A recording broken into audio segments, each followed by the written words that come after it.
Nagtipon naman ng mahigit 50 maralita at mga nagtitinda na tutol sa mga pahayag kahapon ni Manila Mayor Joseph Estrada sa kanyang inauguration speech.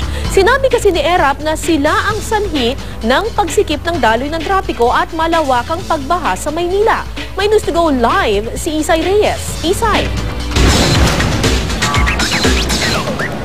Kara sinalubungan ng kilos protesta ang unang araw ng pag-upo ni Erap bilang alkalde ng Maynila.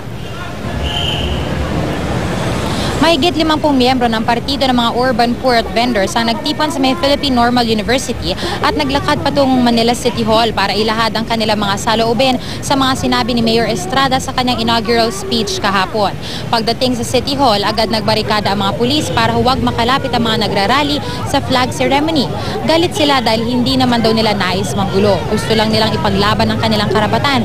Sa nasabing speech, nabanggit ni Estrada na ang mga illegal vendors ang nakakasikip ng daloy ng trapiko sa Maynila at ang mga nakatira naman sa mga estero ang nagkakalat ng dumi at nagiging sanhi ng malawakang pagbaha.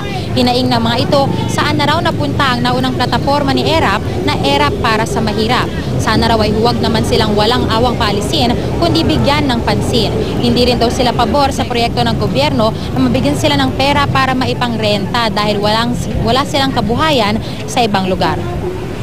Ipabot kay Joseph Estrada na yung mamamayan na to ay hindi kailangan alisin, bagkus kailangan bigyan ng mga serbisyong panlipunan. Yun lang naman eh. Hindi naman kami nagpunta rito para manggulo. Para kay Mayor Estrada na ganito pa yung nararasan ng mga mamayan. Hindi po kami nang gugulo.